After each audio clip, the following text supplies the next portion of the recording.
Hello, नमस्कार, आदाब, सत श्री अकाल, गुड मॉर्निंग दोस्तों। जीएस वाले भैया आपका हार्दिक स्वागत एवं अभिनंदन करते हैं।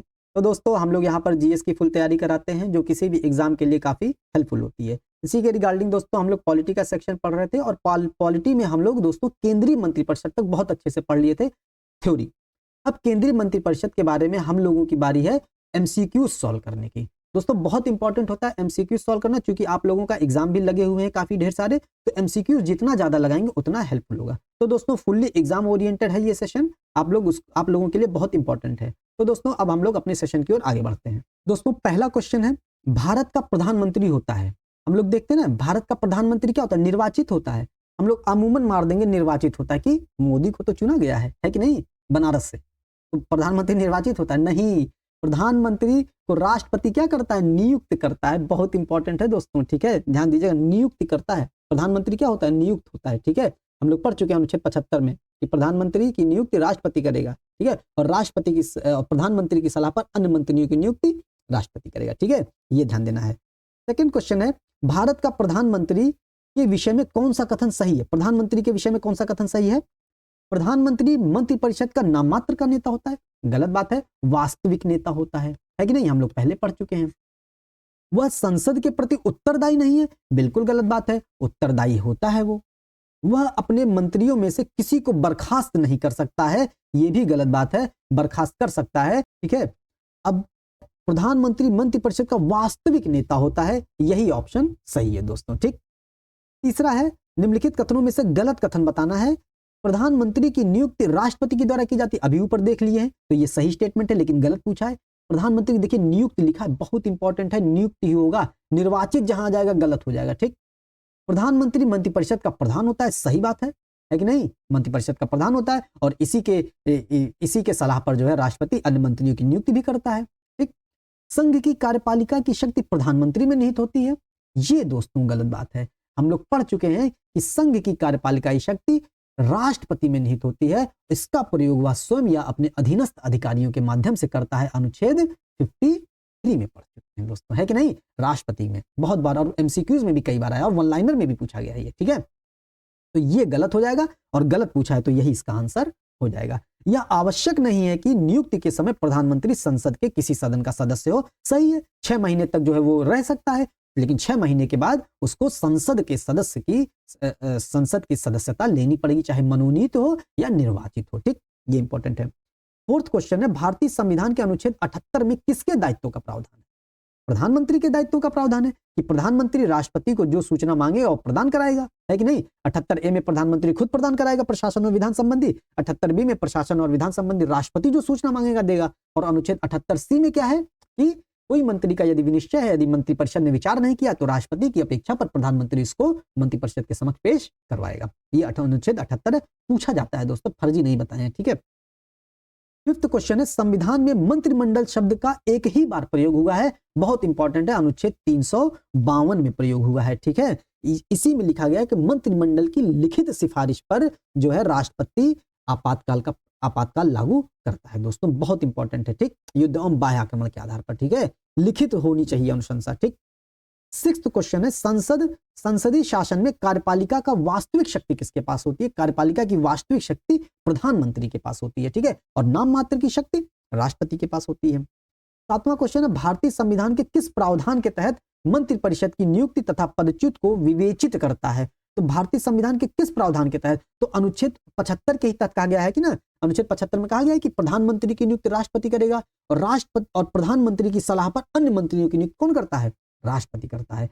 तो मंत्रिपरिषद की नियुक्ति और पदच्युत को विवेचित कौन करता है, प्रावधान अनुच्छेद 75 करता है दोस्तों, 75 करता है, बहुत इंपॉर्टेंट है, ध्यान देना है, ठीक। उसके बाद आ जाता है 8th क्वेश्चन, भारत का प्रधानमंत्री बनने के लिए न्यूनतम आयु कितनी होनी चाहिए। न्यूनतम आयु 25 वर्ष होनी चाहिए। अगर लोकसभा का सदस्य है तो बन सकता है कि नहीं, लोकसभा का सदस्य मतलब बनने की योग्यता रखता हो, 25 वर्ष हो, तभी तो चुनाव लड़ पाएगा, है कि नहीं। लोकसभा का चुनाव लड़ने की न्यूनतम आयु सीमा क्या है, 25, और राज्यसभा की 30, ठीक है, तो न्यूनतम 25 होना चाहिए, तो प्रधानमंत्री बन जाएगा, ठीक। 9th क्वेश्चन है, भारत के प्रधानमंत्री की नियुक्ति के समय आवश्यक रूप से वह लोकसभा का सदस्य होना चाहिए। आवश्यक तो नहीं है, वह राज्यसभा का भी हो सकता है, या वो जरूरी नहीं है किसी भी सभा का सदस्य हो, है कि नहीं, लेकिन 6 महीने बाद होना चाहिए। संसद के दोनों सदनों में से एक का आवश्यक रूप से सदस्य होना चाहिए, ये भी गलत बात है। किसी का भी ना हो तो भी काम चल जाएगा, लेकिन 6 महीने बाद उसको सदस्यता ग्रहण करनी पड़ेगी। ठीक, जरूरी नहीं है कि संसद के दोनों सदनों में से एक का आवश्यक रूप से सदस्य हो, परंतु 6 माह के अंदर लोकसभा का सदस्य हो जाना चाहिए, यह भी गलत बात है। जरूरी नहीं है कि 6 माह के अंदर लोकसभा का सदस्य हो जाना चाहिए, 6 माह के अंदर राज्यसभा का भी हुआ जाना चाहिए। ठीक है, तो यह भी गलत हो गया। तो लिखा है कि जरूरी नहीं है कि संसद के दोनों सदनों में से एक का आवश्यक रूप से सदस्य हो, परंतु 6 माह के अंदर आवश्यक रूप से दोनों में से एक सदन का सदस्य हो जाना चाहिए, यह सही स्टेटमेंट है। ठीक है, तो डी इसका सही है। ये नहीं कि लोकसभा का ही सदस्य हो, ये नहीं कि राज्यसभा का ही सदस्य हो, ये नहीं कि मतलब बाद में लोकसभा का ही सदस्य हो, बाद में ये नहीं कि बाद में राज्यसभा का ही सदस्य या निर्वाचित हो, किसी भी सदन का सदस्य निर्वाचित हो सकता है बाद में। ठीक, तो ये ध्यान देना है। 10th है, प्रधानमंत्री को लोकसभा के द्वारा चुना जाता है क्या? नहीं।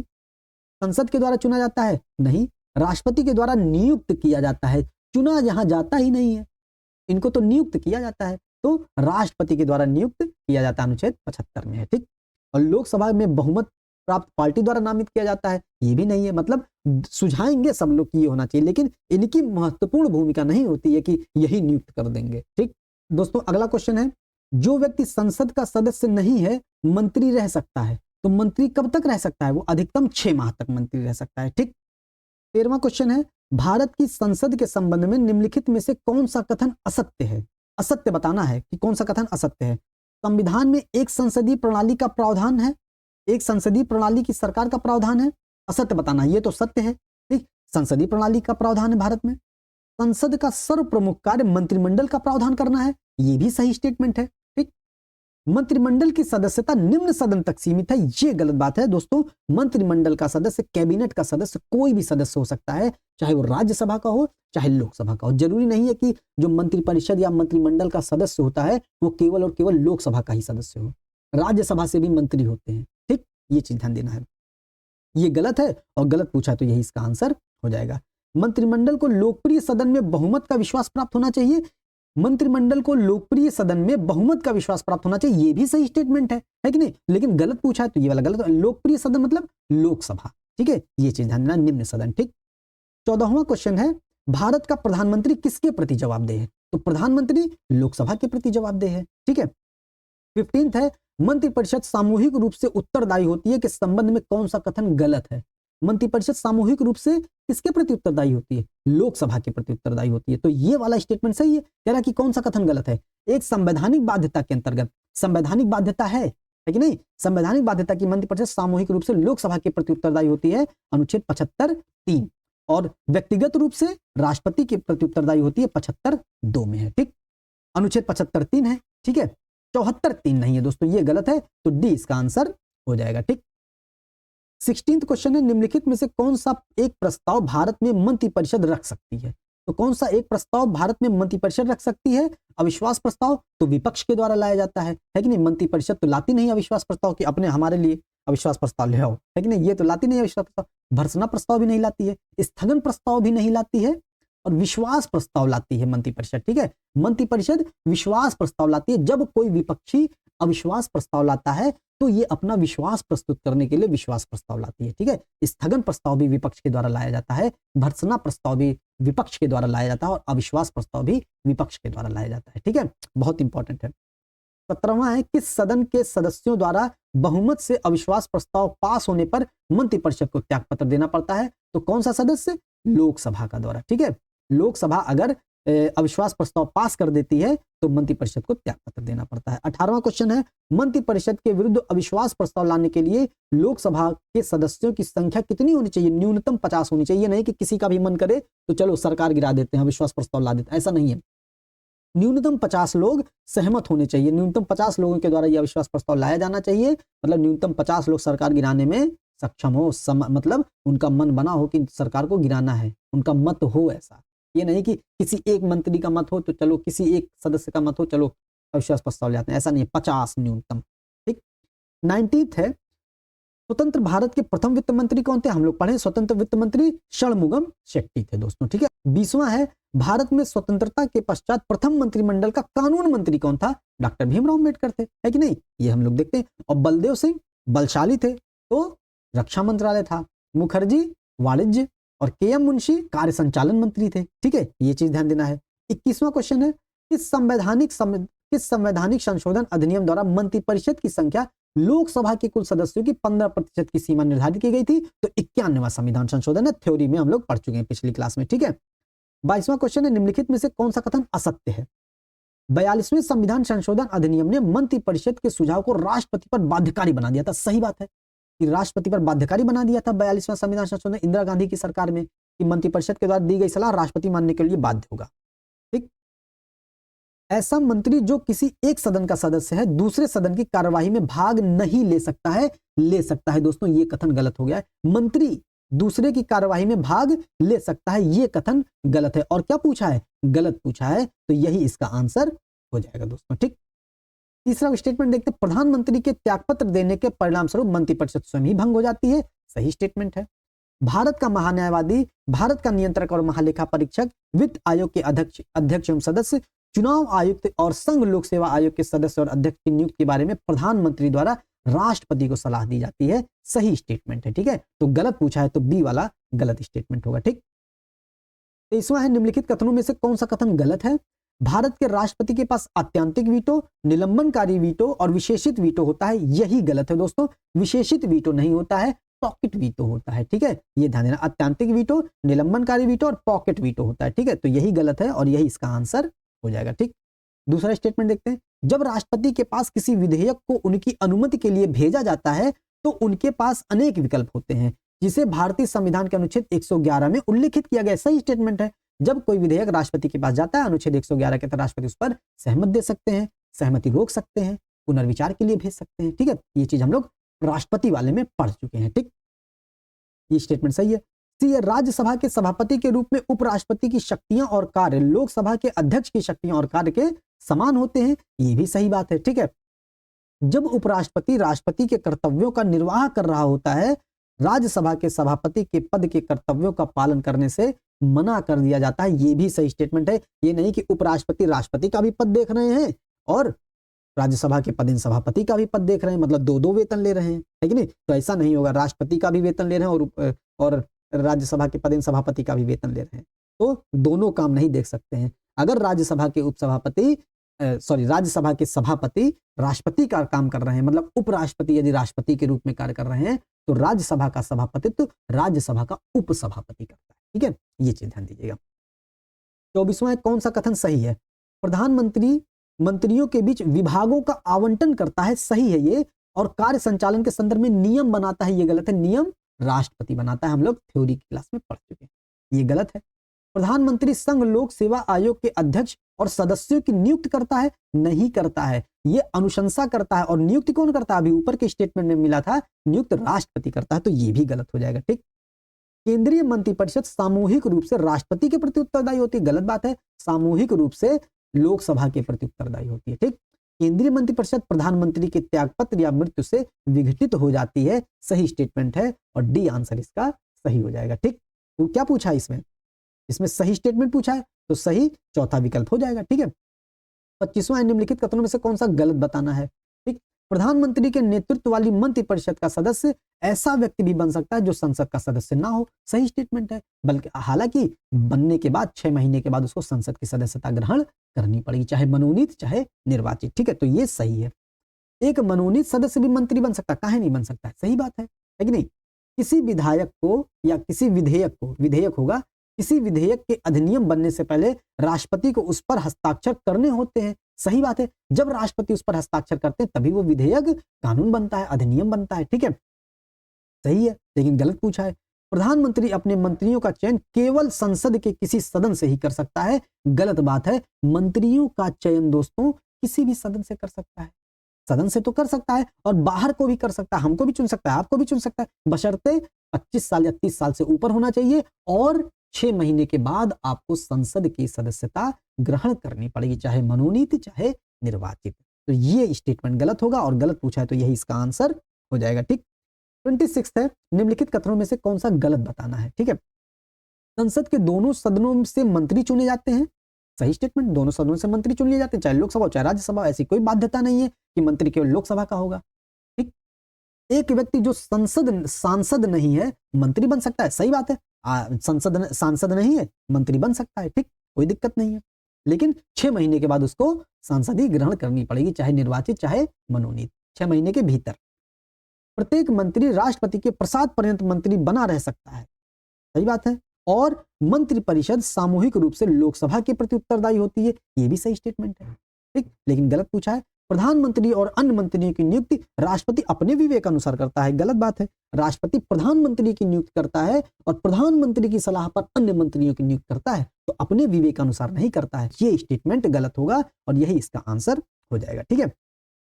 27 है, निम्नलिखित में से कौन सा कथन सही बताना है।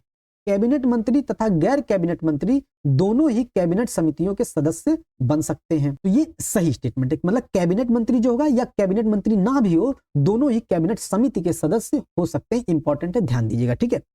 गृह मंत्री भी कैबिनेट समितियों के अध्यक्ष के रूप में कार्य कर सकते हैं, सही स्टेटमेंट है, ठीक है। विशिष्ट परिस्थितियां आती हैं तो गृह मंत्री भी कैबिनेट समितियों के अध्यक्ष के रूप में कार्य कर सकते हैं, ठीक। कार्यकरण आवंटन नियम 1961 के तहत कैबिनेट समितियों का गठन किया गया था, ये भी सही स्टेटमेंट है, तो तीनों इसका सही स्टेटमेंट हो जाएगा, ठीक है। बहुत इंपॉर्टेंट है ये स्टेटमेंट, ये क्वेश्चन आपको ध्यान देना है, थोड़ा सा टेक्निकल क्वेश्चन है, थोड़ा सा कठिन क्वेश्चन भी आ जाता है, ठीक है, इसको आपको ध्यान देना है। 28वां है, निम्नलिखित कथनों में से कौन सा कथन सत्य है। मंत्रिमंडलीय समितियां अपने प्रादुर्भाव में संविधानेतर हैं और इनका नेतृत्व केवल प्रधानमंत्री के द्वारा किया जाता है, गलत बात है। अभी ऊपर पढ़े थे कि गृह मंत्री के द्वारा भी किया जा सकता है, और क्या कह रहा है, केवल प्रधानमंत्री के द्वारा किया जा सकता है, ये गलत है। हालांकि मंत्रिमंडलीय समितियां अपने प्रादुर्भाव में संविधानेतर हैं, क्योंकि इनका जो गठन हुआ है, ये देखिए, कार्यकरण आवंटन नियम 1961 के तहत कैबिनेट समितियों का गठन किया गया, तो ये संविधानेतर है, संवैधानिक नहीं। लेकिन केवल और केवल प्रधानमंत्री के द्वारा किया जाना चाहिए, ये गलत है, क्योंकि यहां पर गृह मंत्री भी कर रहा है, ठीक, ये चीज ध्यान देना है, ठीक है। मंत्रिमंडलीय समितियों में केवल कैबिनेट मंत्री शामिल होते हैं, ये भी गलत बात है, केवल कैबिनेट मंत्री शामिल नहीं होते हैं। इसका देखिए ऊपर वाले का पहला स्टेटमेंट देखिए, कैबिनेट समिति गैर कैबिनेट मंत्री भी इसके सदस्य हो सकते हैं, ठीक, ये हो गया। अब देखिए, मंत्रिपरिषद द्वारा लिया गया कोई भी निर्णय की सूचना प्रधानमंत्री 7 दिनों के भीतर राष्ट्रपति को देगा, ऐसा तो हम लोग कहीं नहीं पढ़े थे, है कि नहीं, 7 दिनों के भीतर राष्ट्रपति को, हाँ देगा, प्रधानमंत्री का कर्तव्य होगा अनुच्छेद 78 के तहत, लेकिन दिनों की सीमा नहीं दी गई है, ठीक। डी है, प्रधानमंत्री सरकार और राष्ट्रपति के बीच की कड़ी है, क्योंकि प्रशासन के संदर्भ में मंत्रिपरिषद द्वारा लिए गए सभी निर्णय और विधायिकाओं के प्रस्ताव को राष्ट्रपति को सूचित करने हेतु बाध्य है अनुच्छेद 78 ए में, है कि नहीं, ये हम लोग पढ़ चुके हैं, ये सही है और यही वाला स्टेटमेंट सही हो जाएगा, ठीक। 29 है, निम्नलिखित में से कौन सा कथन गलत बताना है, ठीक है। भारतीय संविधान में प्रधानमंत्री का निर्वाचन और नियुक्ति के लिए कोई विशेष प्रक्रिया नहीं दी गई है, सही स्टेटमेंट है, वैसी कोई प्रक्रिया नहीं दी गई प्रधानमंत्री के बारे में, ऐसा ऐसा ऐसा होना चाहिए, है कि नहीं, तो ये सही स्टेटमेंट है। लेकिन क्या पूछा है, गलत पूछा है। भारतीय संविधान के अनुसार प्रधानमंत्री का कर्तव्य होगा कि प्रशासन और विधान संबंधी कार्यों की सूचना राष्ट्रपति को दे, तो ये भी अनुच्छेद 78 ए में है कि नहीं, कितनी बार आ चुका है। व्यक्ति जो संसद के किसी भी सदन का सदस्य ना हो प्रधानमंत्री के रूप में नियुक्त किया जा सकता है, सही स्टेटमेंट है, बशर्ते 6 महीने के भीतर उसको संसद की सदस्यता ग्रहण करनी पड़ेगी, चाहे निर्वाचित चाहे मनोनीत, ठीक। चौथा है, प्रधानमंत्री के त्यागपत्र या मृत्यु से लोकसभा स्वयं ही विघटित हो जाती है, ये गलत स्टेटमेंट है दोस्तों, स्वयं विघटित नहीं होती है, तो ये गलत स्टेटमेंट है, तो डी इसका आंसर हो जाएगा दोस्तों, ठीक है। 30 है, संघीय मंत्रिपरिषद के बारे में कौन सा कथन सही नहीं है, सही नहीं बताना है। संघीय मंत्रिपरिषद के बारे में, मंत्रिपरिषद का प्रमुख प्रधानमंत्री होता है, ये सही स्टेटमेंट है, ठीक। राष्ट्रपति को उसके कार्य निष्पादन करने में मंत्रिपरिषद परामर्श देता है, ये भी सही स्टेटमेंट है कि नहीं, अनुच्छेद 74 में पढ़ चुके हैं हम लोग और अनुच्छेद 53 में भी पढ़ चुके हैं। किसी परामर्श पर पुनर्विचार करने के लिए राष्ट्रपति मंत्रिपरिषद से कह सकता है, सही बात है, क्योंकि राष्ट्रपति, हम लोग अनुच्छेद 78 सी देखे थे ना, यदि कोई मंत्री ने विनिश्चय किया हो और मंत्रिपरिषद उस पर विचार नहीं किए तो राष्ट्रपति प्रधानमंत्री से अपेक्षा करता है कि वो मंत्रिपरिषद के समक्ष उसको प्रस्तुत करवाए, ठीक, ये भी सही है। तो मंत्रिपरिषद द्वारा दिया गया परामर्श न्यायिक समीक्षा के अधीन होता है, गलत बात है, उस पर वाद दायर किया ही नहीं जा सकता है, और अपवाद क्या था, अनुच्छेद 356, तो ये वाला गलत हो जाएगा और यही पूछा है गलत, तो यही आंसर इसका सही हो जाएगा दोस्तों, ठीक है। तो दोस्तों इस तरीके से हम लोगों ने पूरे 30 क्वेश्चन केंद्रीय मंत्रिपरिषद के बारे में बहुत अच्छे तरीके से फुल डिटेलिंग के साथ बहुत अच्छे तरीके से कवर किया। उम्मीद करते हैं आपको सेशन बहुत पसंद आया होगा। सेशन को लाइक कीजिएगा, शेयर कीजिएगा, कमेंट कीजिएगा, सब्सक्राइब कीजिएगा चैनल को। और दोस्तों ये सारे क्वेश्चन बहुत इंपॉर्टेंट है, एग्जाम में पूछे जा सकते हैं। थोड़ा सा ये कठिन माना जाता है ये टॉपिक, लेकिन फिर भी इसको बहुत आसान तरीके से आपको समझाया गया है। उम्मीद करते हैं आपको सेशन पसंद आया होगा। तो दोस्तों मिलते हैं अगले सेशन में वन लाइनर क्वेश्चंस के साथ, जो कि आपके एग्जाम के लिए काफी हेल्पफुल होते हैं। ठीक है दोस्तों, जय हिंद, जय भारत।